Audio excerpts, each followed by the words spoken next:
BJP সরকার গো হবে মুখ্যমন্ত্রী হেমন্ত বিশ্ব শর্মায় মহিলা অশালীন ব্যবহার করে এই মুখ্যমন্ত্রী আমাক নালাগে মুখ্যমন্ত্রী আমাক নালাগে মুখ্যমন্ত্রীয়ে মহিলা সুরক্ষা দিব পৰা নাই বকো ব্লক কংগ্ৰেছে আমাৰ ব্লক কংগ্ৰেছৰ নেতৃত্বত এটি প্ৰতিবাদী কাৰ্যসূচী আমি গ্ৰহণ কৰিছিলোঁ। আজি আমাৰ লগত আছে আমাৰ ব্লক প্ৰেচিডেণ্ট বকো ব্লকৰ অৰবিন্দ ৰাভা ডাঙৰীয়া আৰু আমাৰ দলৰ কৰ্মকৰ্তাসকল আছে। লগতে আমাৰ লগত আমাৰ মৰিয়াচৰাৰ এগৰাকী জনজাতীয় মহিলা আমাৰ নাথ বাইদেউ তেওঁ আমাৰ লগত আছে আৰু কেইবাগৰাকী আমাৰ বয়োজ্যেষ্ঠ মহিলা যিসকলে অৰুণোদয়ৰ পৰা তেওঁলোকৰ নাম বঞ্চিত হৈছে তেওঁলোক আজি আমাৰ লগত উপস্থিত আছে। আজি আমি এটি প্ৰতিবাদী কাৰ্যসূচী লৈছিলোঁ।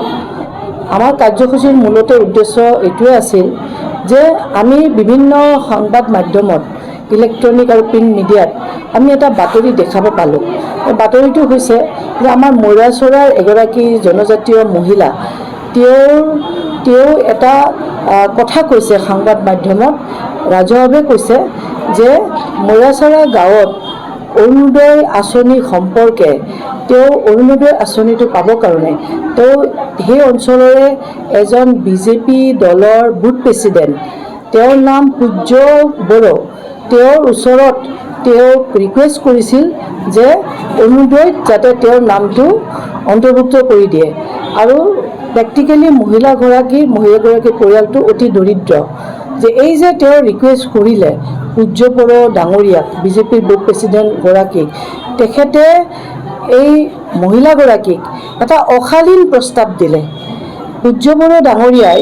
তেওঁক মহিলাগৰাকীক ক'লে যে তুমি মোৰ এই অশালীন প্ৰস্তাৱটো যদি মানি লোৱা তেতিয়াহ'লে তোমাক মই অৰুণোদয় যিখন আঁচনিৰ তালিকা প্ৰস্তুত কৰি আছোঁ সেই তালিকাত তোমাৰ নামটো অন্তৰ্ভুক্ত কৰি দিম। এইটো অতি দুৰ্ভাগ্যজনক, যিটো আমি মৰ্মাহত হৈছোঁ, আমি লাজ পাইছোঁ যে অসম নিচিনা মুলুকত য'ত আমি মহিলাক সদায় সন্মান দিওঁ,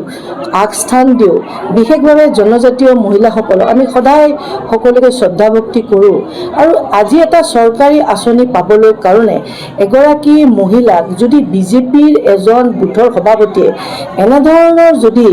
এটা অশালীন প্ৰস্তাৱ দিয়ে এইটো অতি লজ্জাজনক কথা। মই এই ঘটনাক তীব্ৰভাৱে গৰিহণা দিছোঁ আৰু মই এইটো কৈছোঁ চৰকাৰক যে এনেকুৱা যাতে ঘটনাবিলাক যাতে পুনৰ হ'বলৈ নাপায় এই ক্ষেত্ৰত চৰকাৰে বিহিত ব্যৱস্থা গ্ৰহণ কৰিব লাগিব। এই মহিলাগৰাকীয়ে কথাখিনি ৰাজহুৱাভাৱে কৈছে। ইতিমধ্যে কথাকৈ আমি যেনেকৈ সংবাদ মাধ্যমত আমি গম পাইছোঁ, সংবাদ মাধ্যমৰ জৰিয়তে ঠিক তেনেকৈ জিলা প্ৰশাসন বিভাগীয় মন্ত্ৰী লগতে মুখ্যমন্ত্ৰী ডাঙৰীয়াও নিশ্চিতভাৱে এইটো গম পাইছে। আজি প্ৰতিদিন পেপাৰতো এইটো খুব ডাঙৰকৈ এই বাতৰিটো তাতে প্ৰকাশ কৰা গৈছে যে চৰকাৰে ইমানখিনি জনাৰ পিছতো ইমানখিনি অৱগত হোৱাৰ পিছত চৰকাৰে এতিয়ালৈকে সেই ব্যক্তিজনক তেওঁলোকে কিয় গ্ৰেপ্তাৰ কৰা নাই, চৰকাৰে কিয় গ্ৰেপ্তাৰ কৰা নাই, পুলিচ প্ৰশাসনে কিয় ব্যৱস্থা লোৱা নাই, কিয় মহিলাগৰাকীৰ ওচৰত আহি চৰকাৰে এই কথাৰ সত্যতা বা অসত্য বিয়াৰ বিচাৰ লোৱা নাই, এই কথাটো আমি আপোনালোকৰ সংবাদ মাধ্যমৰ জৰিয়তে চৰকাৰক প্ৰশ্ন কৰিছোঁ। আৰু এইটো যে এই প্ৰথম হৈছে এনেকুৱা নহয়। যেতিয়াৰ পৰা এই বিজেপি চৰকাৰখন আহিছে, যেতিয়াৰ পৰা অসমৰ মুখ্যমন্ত্ৰী হেমন্ত বিশ্ব ডাঙৰীয়াই যেতিয়াৰ পৰা শপত গ্ৰহণ কৰিছে তেতিয়াই আমি দেখিছোঁ যে বিভিন্ন সময়ত অসমৰ মহিলাসকলৰ তেওঁলোকক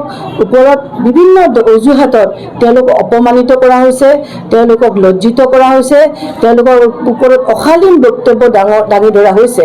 ইতিমধ্যে মুখ্যমন্ত্ৰী হেমন্ত বিশ্ব শৰ্মা ডাঙৰীয়াই কিছুদিন আগতে আপোনালোকেও বিভিন্ন পেপাৰ মাধ্যমত আপোনালোকেও প্ৰকাশ কৰিছে যে তেওঁ কৈছে যে বিগত কংগ্ৰেছ চৰকাৰৰ দিনত তেওঁ মুখ্যমন্ত্ৰী ডাঙৰীয়া নিজে এখন নিৰ্বাচনী সভাত পঞ্চায়তৰ নিৰ্বাচনী সভাত তেওঁ নিজৰ মুখেদিয়ে নিজে কৈছে যে যোৱাটো কংগ্ৰেছ চৰকাৰৰ দিনত যিসকল মহিলাৰ বিভিন্ন বিভাগত ই স্বাস্থ্যই হওক ই শিক্ষাই হওক ই সকলো বিভাগ কথা কৈছোঁ আজি লেকচাৰৰে হওক কলেজত কৰ্মৰত মহিলাই হওক বা যিকোনো থাৰ্ড গ্ৰেড ফ'ৰ্থ গ্ৰেডে হওক বা ACS অফিচাৰে হওক বা যি হওক এই মহিলাসকলে তেওঁলোকে অসৎ উপায়েৰে চাকৰি পোৱা বুলি মুখ্যমন্ত্ৰী ডাঙৰীয়াই এটা সাংঘাতিকভাৱে অশালীন মন্তব্য কৰিছে অসমৰ মহিলাসকলৰ ওপৰত যিটো কাৰণে আজি সমগ্ৰ মহিলা সমাজ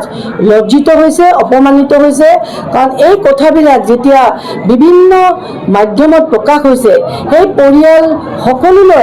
পৰিয়াললৈ যিসকলৰ পৰিয়ালৰ মহিলাই চাকৰি কৰে তেওঁলোকৰ পৰিয়ালৰ প্ৰতি এটা মানে সামাজিকভাৱে এটা অপমানৰ এটা পৰিস্থিতি আহি পৰিছে।